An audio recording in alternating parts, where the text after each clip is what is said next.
Hello, everyone. Good afternoon to all of you, and welcome to the webinar on Sklodowska-Curie Actions Postdoctoral Fellowship 2025 Application Advice, brought to you by Your Access Australia and New Zealand.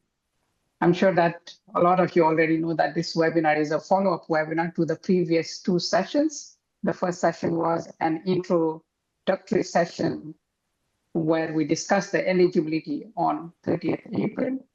This was followed up by a marathon session that we did on finding your host institution on 27 May. And of course, it's great to see sustained interest from all over the world. So thank you very much for taking out time to join the webinar. Very quickly, please allow me to introduce to you our esteemed guest speakers for today. First up, we have with us Dr. Afseen Asadi. Dr. Asadi has been a former expert evaluator for MSc PF, and he is currently the director at Invo Geotechnique Limited in New Zealand. Afseen will explain us the evaluation process and the criteria. Of course, we also have with us Ms. Cristina Gomez-Corchet, who you might have already seen during the webinar on finding your host institution. She is the former MSc NCP for Spain, and she is currently the project coordinator at Your Access Worldwide. And Cristina will explain to us what makes a good proposal and how to fill in forms A and B. Now, of course, I'm Nishan Sandilia. I'm the regional coordinator for Australia and New Zealand at Your Access Worldwide. For those who are joining us for the first time, Your Access is an initiative of the European Commission that addresses barriers to the mobility of researchers and seeks to enhance scientific collaboration between Europe and the rest of the world.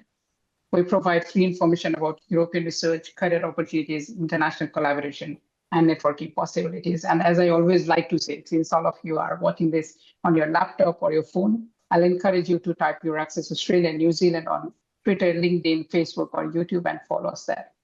Now, before we begin, a few quick housekeeping points. I'd encourage all of you to please use the Q&A function and not the chat function in the interface to ask any questions that you might have while our speakers are presenting.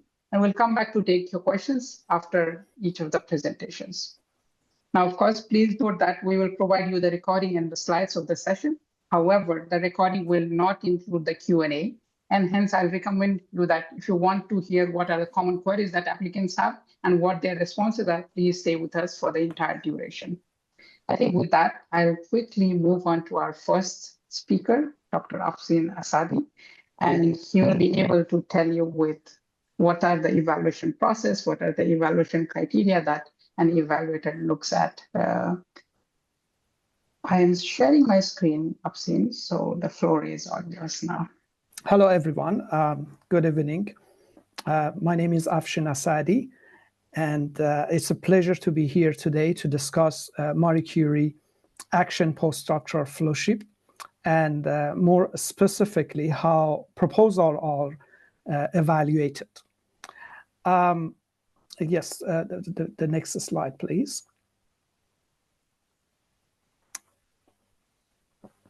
This prestigious EU funding program supports outstanding researchers in advancing their careers through international mobility, interdisciplinary research, and innovation. But securing this fellowship is not just about submitting a strong proposal. It's about understanding how evaluators assess applications. Whether you are an applicant or supervisor, knowing this process inside out can make all the difference. So let's break it down step by step. The next slide, please. Yes, the core evaluation criteria. First, all proposals are judged based on 3 key criteria. Number 1 is excellence. Evaluators look for ambitious, state-of-the-art research objectives, sound methodology, including interdisciplinary and gender aspects, strong supervision and training plans, the researcher's track record and potential. The second is the impact. This covers how the fellowship will boost the researcher's career and employability, plans for disseminating results, publications, patents, etc. and potential societal or economic benefit. And the last is the quality and efficiency of implementation. Here, evaluator assess a realistic work plan with clear milestones, risk management strategies, and the host institution's capacity to support the researcher. Why does this matter? Because if your proposal does not really clearly address these criteria, it won't score well, no matter how brilliant is the science behind of this proposal. So next slide, please, the evaluation process. The evaluation process includes few phases. Phase number one is the individual evaluation. This means each proposal is assigned to 3 independent experts. They assess it separately, listing strengths and weaknesses for each criterion. No scores are given yet, just detailed feedback. And then evaluator must remain impartial and avoid conflicts of interest. The second phase, next slide please, is the consensus discussion.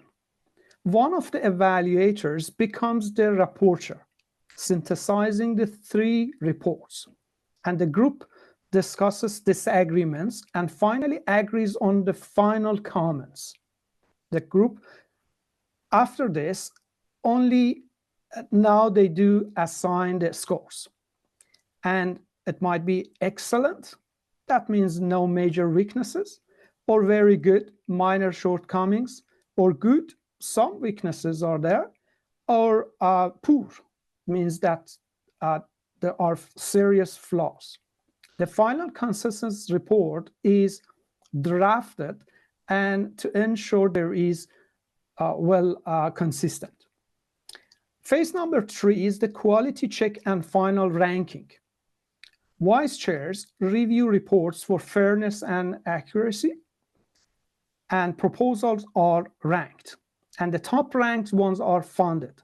Applicants receive detailed feedback and their evaluation summary report, and this is all about the quality check and final ranking. Now let's go to the next slide, where I'm going to further discuss about the excellence. Excellence is the foundation of the evaluation, ensuring the research is ambitious, methodologically is robust, and very well supported. There are some sub-criterion here. Sub-criterion number 1 is the quality and pertinence of research objectives. Evaluators at this stage assess whether the proposed research goes beyond the current state of the art. The objectives should be very clearly defined, measurable, and scientifically relevant. Ambition is encouraged, but remember that the feasibility is also equally important.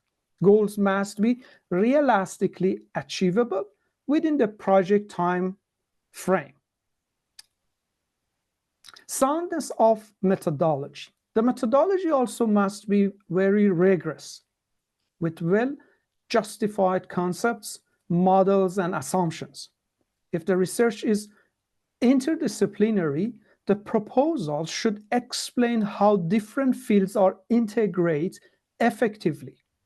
Additionally, where it is relevant, the gender dimension and diversity aspects should be also incorporated. Open science practices also are evaluated, ensuring transparency and accessibility where appropriate. The next sub-criterion is all about supervision and training. The quality of supervision is important and critical. Evaluators examine the supervisor expertise, track record, and experience, especially in mentoring researchers. The training plan should cover not only the scientific skills, but also transferable competencies, such as project management, and communications to support the researcher's long-term career development. And also researcher's profile. The researcher's professional background, skills, and potential are carefully reviewed by the evaluators. The proposal should demonstrate how their experience aligns with the project's requirements and how the fellowship will further enhance their expertise. Next slide, please. Yes, impact. Impact evaluates the broader influence of the research, both on the researcher's career and society. The sub-criterion here is the career development and employability. The fellowship should significantly enhance the researcher's career prospects, whether in academia, industry, or any other sectors. The proposal must outline how the training and research activities will equip the researcher with new skills and opportunities. Dissemination and exploitation. Effective plan for sharing research outcomes must be in place through publications, conferences, patent, or public engagement. All are essential. If applicable, strategies for managing intellectual property should also be clearly defined in your proposal. Next sub-criterion is societal and economic benefits. The proposal should articulate the potential scientific, societal, or economic impacts of the research. Quantifiable estimates, where possible, strengthen the case for the project's significance beyond academia. Those are all important. Quality and efficiency of implementation. Thank you. This criteria ensures the project is well structured and feasible. So work plan is important here. The work plan must be detailed with very clear deliverable milestones and realistic also timeline. Evaluators look for appropriate risk assessment and contingency plans to address potential challenges. A well-designed Gantt chart is mandatory and should align with the overall project structure. And also the host institutions, the quality of the host arrangements, and also the capacity of participating organizations are scrutinized. This includes infrastructure, logistic supports, and the suitability of the environment for the researcher's needs. For non-academic placement, the added value to the proposal must be clearly justified. In conclusion, what I can conclude here, a competitive proposal must demonstrate scientific excellence through ambitious yet achievable objectives and a robust methodology. It also should have clear impact on the researcher's career and society at large, and efficient implementation with a well-structured work plan and strong institutional support. By addressing these criteria, applicants can present a very nice, a good proposal. There are some key tips for applicants I have listed down here. Tailor your proposal to the 3 criteria. Focus on every single criteria. Remember, do not focus on just only science. Show career impact and feasibility. Be clear and very concise. Evaluators review many proposals here and there. Make sure yours is easy to follow. That's very important. And also justify your methods. If you skip open science practices or anything else, you should explain it well. Highlight supervision and training. This fellowship is not just about research. It is about career developments as well. So focus on career development and incorporate into your proposal. And of course, avoid common pitfalls such as exceeding page limits, weak dissemination plans, and unrealistic work plans, etc., etc. Thank you for your attention. Thank you very much, Afshin, for giving us a clear understanding of what, as an evaluator, you would be judging these applicants. I think it was very concise and very clear as to what we should be looking at, what should be used as evaluation criteria, and what should be avoided. I think this gives quite a food for thought for a lot of people who have joined us today.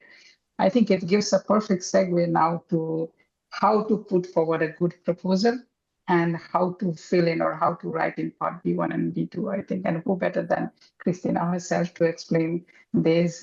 Christina, the floor is all yours. You can start sharing your screen. Thank you, Nishan, and thank you, Dr. Ashim, for such a concise but very to-the-point presentation with what needs to be followed by the participants and by the applicants. So let me share my screen and just confirm that you can see it correctly.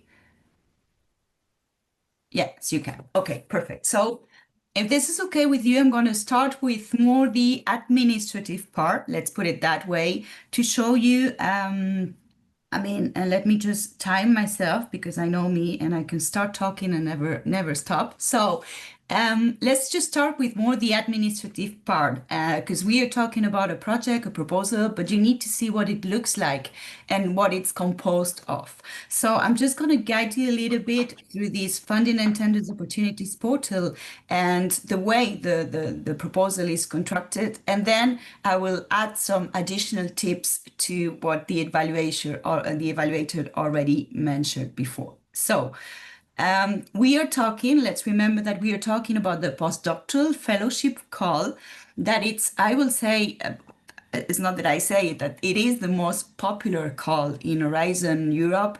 It was also in Horizon 2020. So you're going to be competing with almost 10,000 proposals that are submitted per year, where normally around 1,000 and 1,200 of them are funded. So this is a very competitive call. And I want to show you these slides because later on I will try to show you how all this information and all these MSCA features are meant to be part of your proposal. So when we talk about MSCA and when we talk about postdoctoral fellowship, we talk about a project that will include training for you, where you will be able to improve your skills and where your career will be developed in many different ways. Okay, in this case, we are focused on PhD holders with not more than 8 years of research experience. This is a program that looks for excellence, okay, excellence research. And you will be able to carry out your project in a different country where you will liaise with different sectors. And you will be able to find interdisciplinary fields will be working with you. You will have a host institution that will provide you with very attractive working condition, and this is important, and you will have to include this information in your proposal. And this will have an impact on you, an impact on the organization that will be hiring you, and on organizations that you will be working with, and also obviously on the R&I field that is going to be funded here. And again, as we mentioned, it's going to be a possibility for you to collaborate and to be outside of the box, let's say it, working with industry, with different actors in the society also.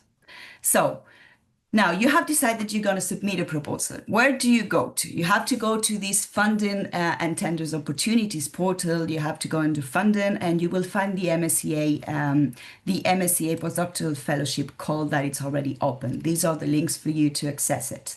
And there you already will be able to see two very important documents that will give you the idea of what is needed in these proposals. It's under conditions and documents, and you will be able to access The guide for applicants, that it's the document that will guide you and explain what is needed format-wise, but also content-wise.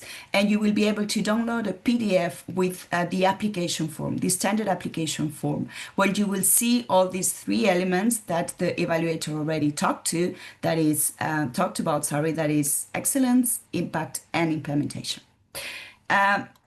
And this is just for you to see a little bit of what they look like. The guide for applicants give you, as I mentioned, information on the eligibility criteria of these fellowships, but also instruction on how to complete Part A and Part B. So the format is already there for you. You don't need to innovate on that.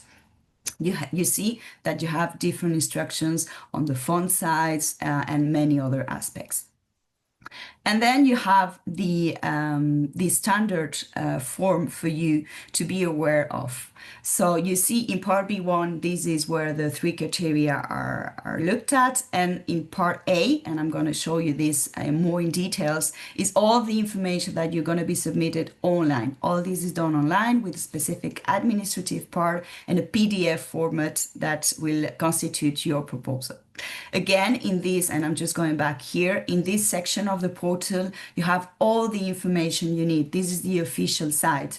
You have information on the call conditions, you have the frequent asked questions also, and you have also the partner search that includes institutions who are interested in being part of these proposed projects. So how to apply? You know, you have to enter with your details, your personal details, and start submission. So it's true that, as I mentioned, you can see the guide for applicants and you can see the standard form, but you need to start submission to be able to download the information that you will then fill in afterwards. And here you need to choose one of the two modes. You know, there are two implementation modes for the postdoctoral fellowships. One is the European fellowship, and one is the global fellowship. You've seen this in the previous webinars. So you have to go for one, okay? Because this is, I guess, the only thing you cannot change, the implementation mode that you're going to apply for. And you will be asked to include what it's called the Institutional Participant Identification Code, the PIT number of the host institution, that is going to be the beneficiary in the project here in Europe. So you registered and you click here to select your mode. And you will land in this specific page here, where you can see the peak that you can find for your host institution and the short name of your institution, and where you will be able also to download the templates for you to start filling in your own computer. Now, it is important for you to know that it can be either you as a researcher who is applying for the fellowship, who can submit and who can work on these funding and tenders portal, but it's also the host institution who can do that. And you can see there that there are different roles that are awarded to the person who are working in this project. So one will be the supervision, that is your main contact in the host institution, and the other one will be the researcher who is looking to apply with the host institution. The contact person normally is the different persons who are working for instance, in the EU grants offices, meaning that part of the institution who will be able to help you with the administrative procedure. Okay, let's see if I can continue. So then what you have to do is to download the Part B, okay? And you will be able to start working on these three excellence, impact, and implementation criteria, and also the Part B2. And exactly as it's mentioned here, Part A, which we're going to look into details now, will be filled online. And you can fill it in, but normally it's the institution who fills this in, because there's a lot of information also on the host institution that is asked here. All this, of course, needs to be filled in before the deadline. Remember, the deadline is the 10th of September, and all this information needs to be filled in by then. It's not that it's a lot of information, but sometimes people tend to focus only on Part B, which is the technical proposal. But please be aware, together with your host institution, that these parts needs to be included, and it is important. So, Part A, the administrative part. You can see that there are 5 different sections for you to fill in, and I'm going to guide you to the main screenshots for them. Remember that you have information on each of them in the standard form that it's provided for you in the funding and tenders portal. But let's just start and let me guide you through a little bit some of the screenshots. So you will be able to edit the forms, and when you click into edit forms, you will be able to see all the different sections of part A that you need to start filling. So the first one, that is general information, is related to the acronym, the abstract, but also you have to choose the scientific area where you're going to submit your proposal.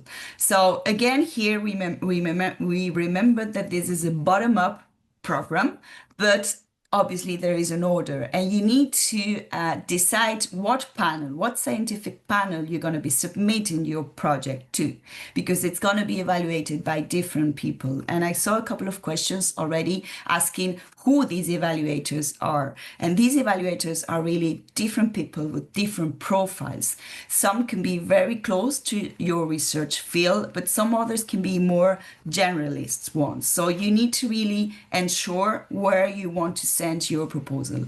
And the commission will have the help of these descriptors and the keywords to really decide who is going to be looking at one specific proposal.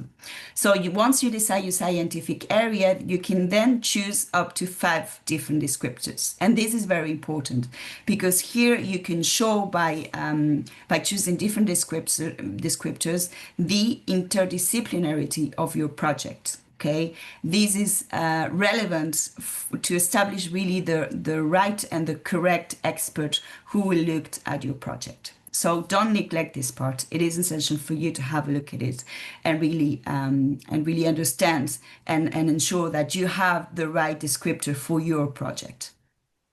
So the acronym, remember that the acronym is going to be part of your your scientific life forever. So choose a correct one for your project. The title, the scientific area, and the different descriptors are part of this section.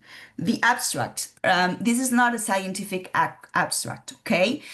You have to be concise here, but you also have to provide a lot of information on the overall context of the project. So show what is the research theme, what are your research objectives, but also your training objectives. Let's remember that this is a research and training project, and obviously the potential impact in your career and also on the scientific field. So it's a matter of being concise, but give the information of where is the project taking place, who is doing the project, and all these specific project-related aspects.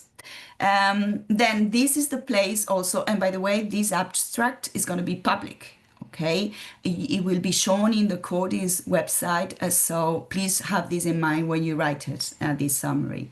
Here is also the section where you're going to be asked if your project is a resubmission or not, and you will have to provide the information of the previous reference that you will be given if it is a resubmission. This is the place for you to state it. Then comes the moment to include information on the participants. Who is going to be there from an organization point of view? What are the institutions? So what I have here on screen is just a test that was done when I was actually an NCP before in Spain. So, and my colleagues are actually provided with these slides.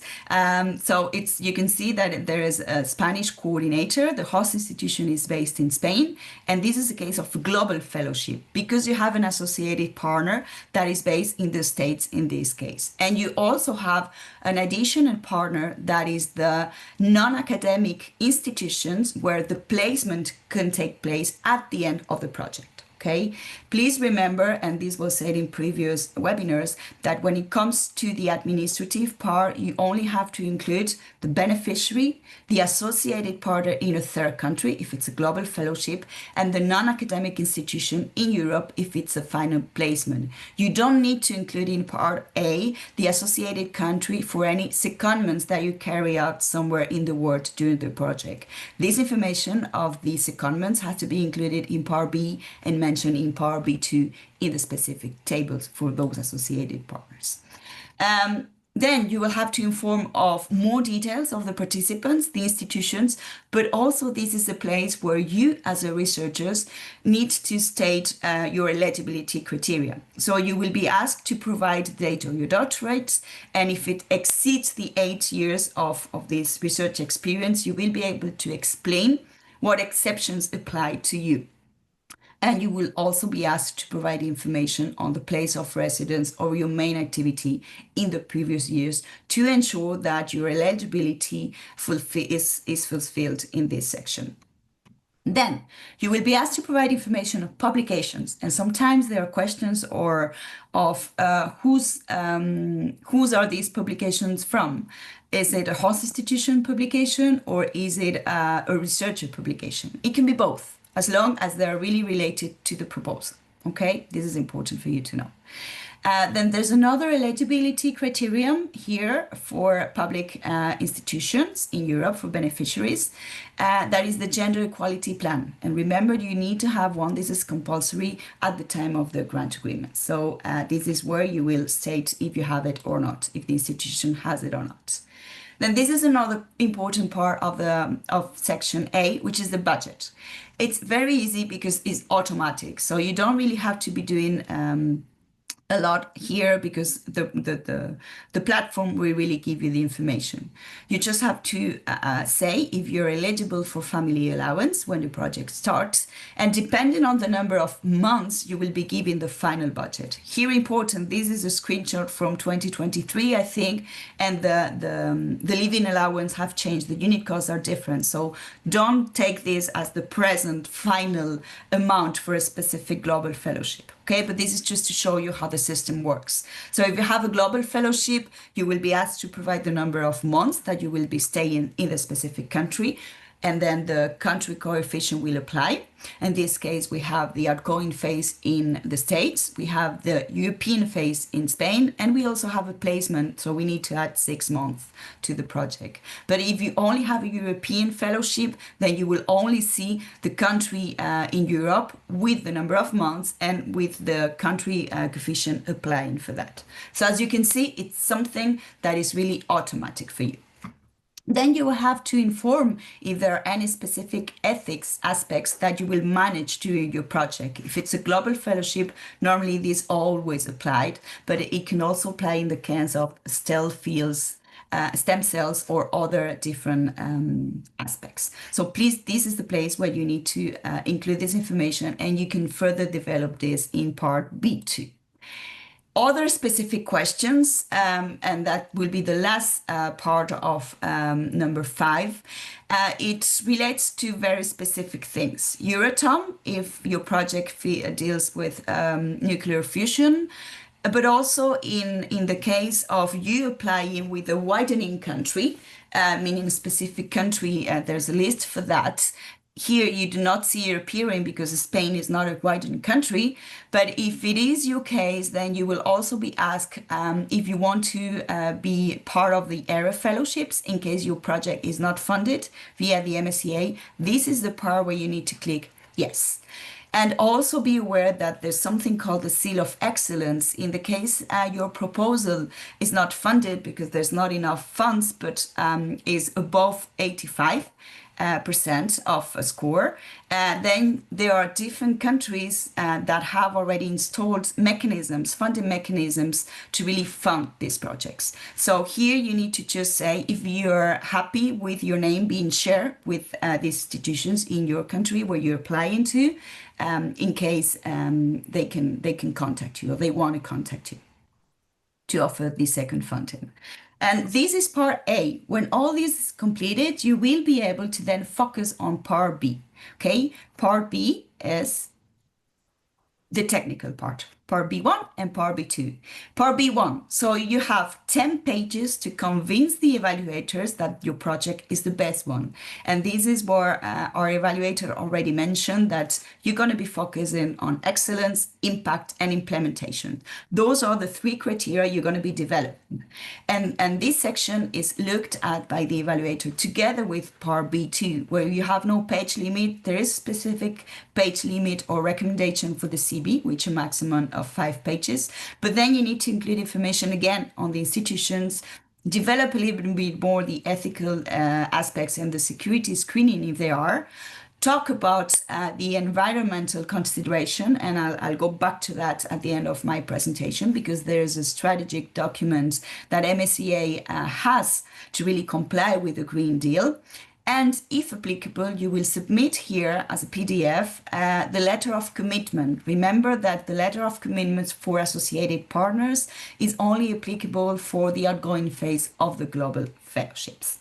So now that we have the Part A administrative part already done and finished, let's focus on the technical one.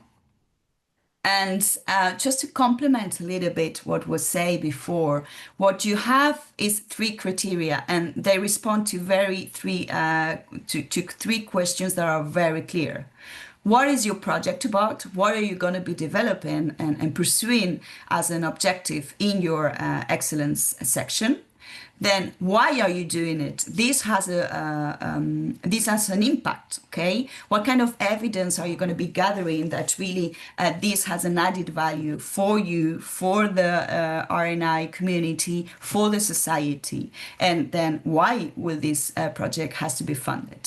And then how is this going to be done? You will have a work plan, and you have to inform and really guarantee to the evaluators that you will be able to really achieve these objectives, and how you're going to be able to measure your success during the project. And this is where you see to the right hand side there the different sections, criteria and sub-criteria that the evaluators will be looking at. Section 1, excellence, has 1.1, 1.2, 1.3, and 1.4, and you really need to respond to each of those questions. Here is the total criteria and sub-criteria table. I know it can be a little bit scary, but I think Dr. Haskin already really gave us a lot of information on what you need to include into the different sub-criteria. Okay, so excellence, it's all about innovation, research, advancing the state of the art, and doing this by really having a very accurate and excellent methodology. So you need to explain who is doing what, in what terms, when doing the project, and how this is feasible. One important aspect that I want us to really maybe highlight during the for this segments of the proposed methodology is not only that interdisciplinarity or intersectorality, for instance, can come from the fact that you will have different fields working together in the same proposals, because you will combine different instruments and protocols, but also from the fact that you as a researcher might have a very different profile from your supervisor. And this match will really give an interdisciplinary aspect to your project. That's one thing. And another thing I wanted to also a little bit comment on is the gender aspects. This is something that is completely horizontal and transversal and cross-cutting to all Horizon Europe. So gender, when we talk about gender in excellence, we talk about included gender in the research and innovation dimension of the project, meaning if your results will impact women, children, elderly people, men in a different way, you have to explain it, and you have to include this into the methodology to really enrich your scientific project. Then supervision, I will also mention at the end of my presentation a strategic document when it comes to supervision, because obviously you as a researcher have an idea and will submit the project together with the host institution in Europe, but you will have guidance in this project, and this guidance comes from the supervisor point of view. Then let me see what we have here. Yes, when we come to the final criteria under excellence, you see that it's related to the quality and appropriateness of the researcher's professional experience, competencies, and skills. So here, normally evaluators look at this section together with section B2 where your CV is explained in detail. So they have to match, they have to be coherent with one another. And here's where you will include your goals, why you are the adequate candidate for this project, because you have the adequate skills, but you will also learn a lot during this process. So convince the evaluator that you are the right person. Then, going back to the impact, we mentioned that this will impact you and the institution and the system at different levels. So this is very important to ensure that you include this differentiation, and that is something very targeted and focused. Meaning, an impact for a project that is in life science will be very different, possibly, from a project that is on mathematics. Okay, from the personal career development perspective, and this needs to be explained in the proposal. Then, when it comes to disseminate your project, there are different ways of doing it. And this is sometimes when there are weaknesses in the project, because normally the scientific part is what you do best, and normally it has the highest score. But this is important. You need to know that you have not only to disseminate your results, your scientific results, to your community, to the scientific community, but also to possible stakeholders that will use it, that can exploit your results as well. But you also have to communicate your project results and the project itself to the society at large, to children, to the society, to end users. So you will use different channels to do this. One thing is a scientific publication that is targeting your research community, but something different can be, for instance, the Researchers' Night, an activity where you disseminate your results in a different way to society. So ensure that you have different channels and different results and different stakeholders that you target during your project. And you really need to explain the impact and that is expected to these different target stakeholders. Then I think this criteria was added in Horizon Europe, and I think this, maybe the evaluator would correct me, but I think this is one of the most difficult parts to really address when evaluating the proposal, the scientific, societal, and economic impact, because I guess all the impacts will have a scientific impact, all the projects will have a scientific impact, but then you need to also be able to say what a societal and an economic impact will be in your project, or an environmental impact will be in your project. You need to differentiate what an output and research output from your project is, or an outcome that is really a medium-term effect, and what an impact that is a long-term effect from your project is. And here, when writing this proposal, please remember that you really need to align your impact with global initiatives, be that a mission, soil mission, the cancer mission, depending on your field, the Sustainable Development Goals from the UN, or any other roadmap or policy in your scientific field. This is the way you're going to target. And this is just for you to see specific examples when we talk about impacts.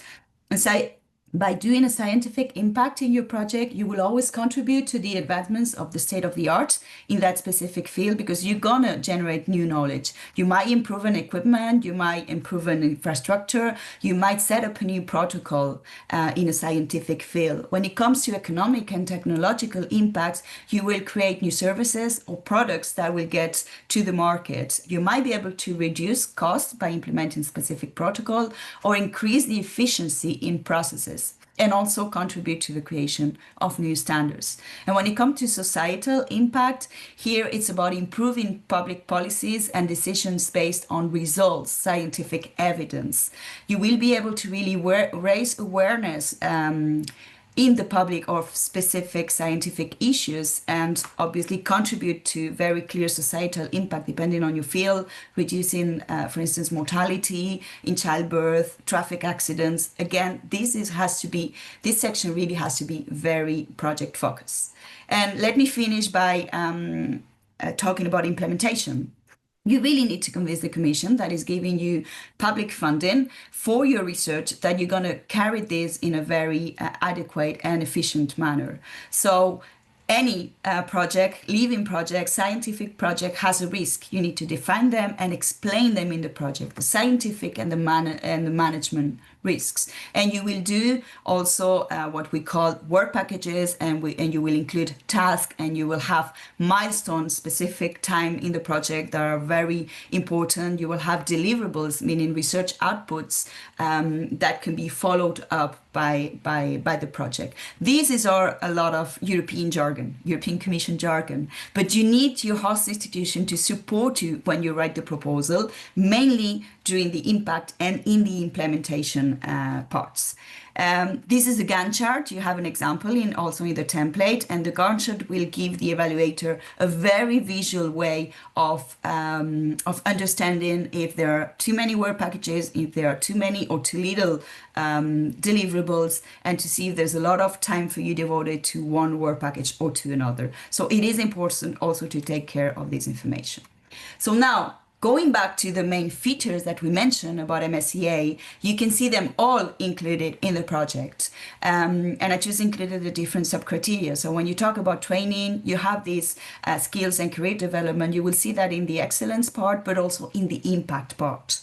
When we talk about excellence, obviously this is part of the first criteria.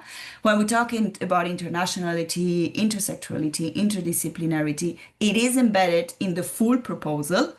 And the same applies to the working conditions. You have these with your supervisor at your host institution, and you have to develop that when it comes to implementing the projects. Impact, it's obviously also spread throughout the proposal. And the collaboration with the non-academic institutions is also a big part on how you implement your project, the methodology, but also the impact it has once it's finished. Just a few minutes on what makes a good proposal.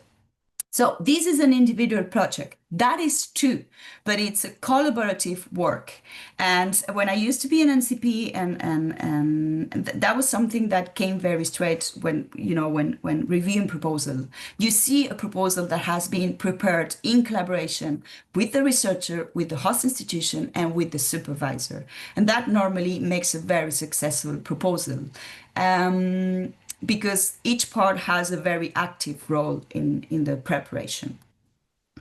Some general comments. The project will take time for you to write, so it's not something that you will do over 2 weeks. Take your time to prepare, to really have a look at all the different policy documents that are in your field and that you need to be familiar with in order to really enhance and align your project with what's going on.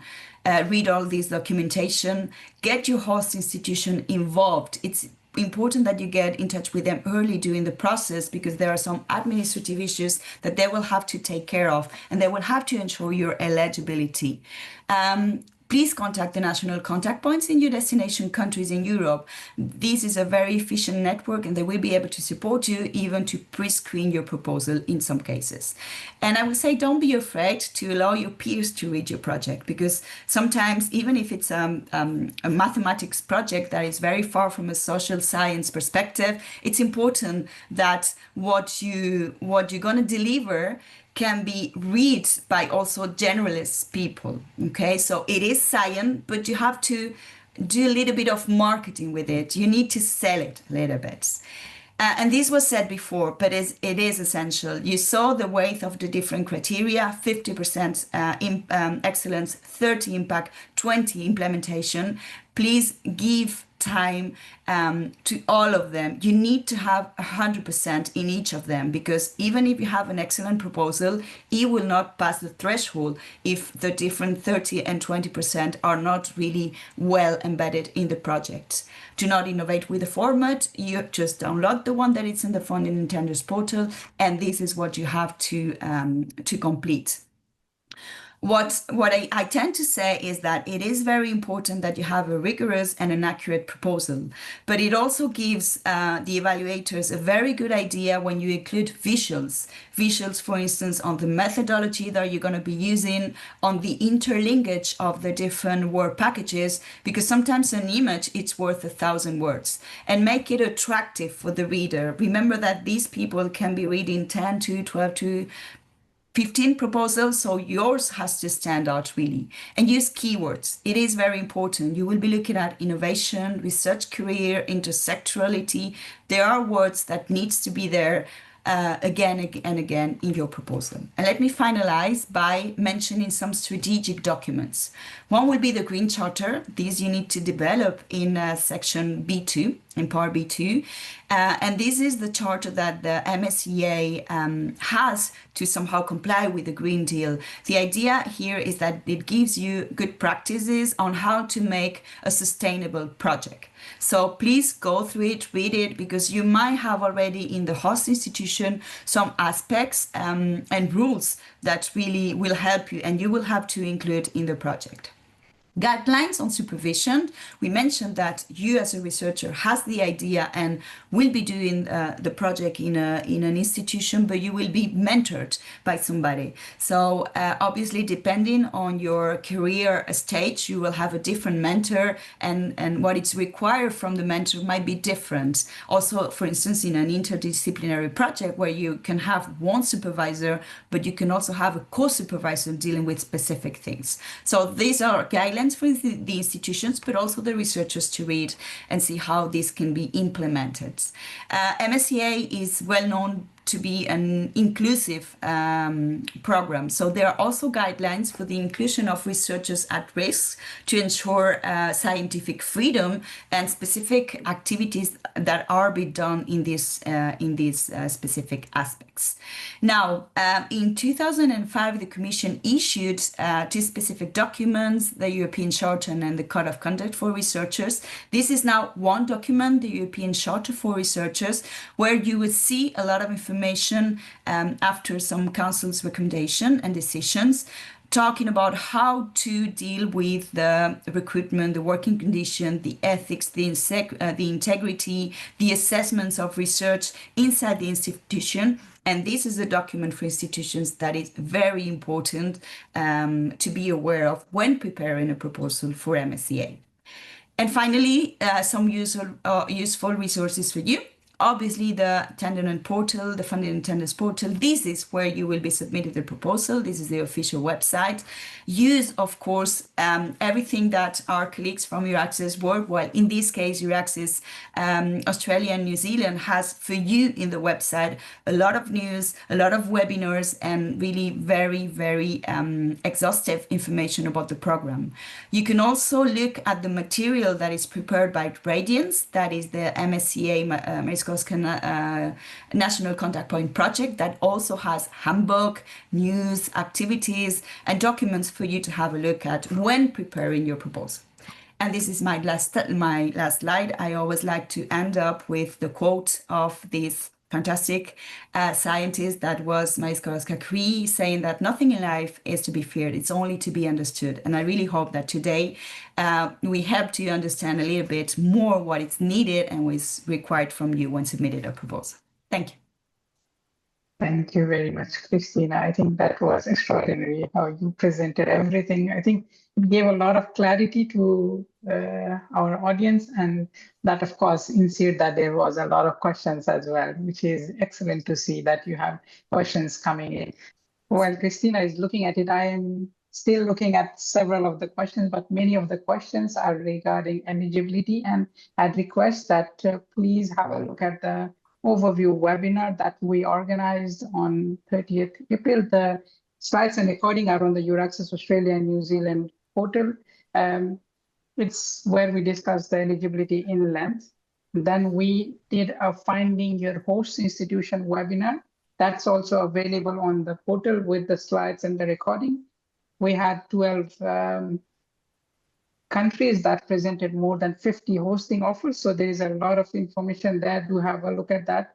I think that's the chronology, that you understand your eligibility, then you try to find your hosting institution, and then you start writing your proposal. Of course, there is no one concrete way, but that's what we have suggesting.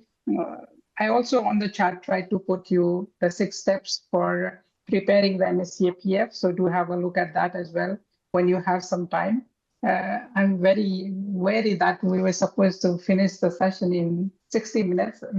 We are counting almost 90 minutes now. So a big thank you to both of you, Afseen and Christina, for being generous with your time. I'm aware that for Afseen, it's late in New Zealand, and for Christina, it's a very early morning start in Spain. So thank you both. I'm sure that the audience got a lot of useful insights. A very quick request to all those who have joined us: when you exit the webinar, there are 2 survey questions that we want you to answer. This is for us to understand what you felt about the webinar, what works, what does not work. With that, I think it allows us to wrap up the session, and it's a series of webinars that we did on PF. Please keep an eye on our social media platforms to get notified of news and events from the European research landscape. As I said, we are on Twitter, LinkedIn, Facebook, and YouTube. This brings us to the end of today's session, and signing off and wishing you a good ahead from all 3 of us. Thank you very much to everyone who has joined and stayed for the entire 1.5 hours. Thank you very much. Thank you and good luck. Thank you.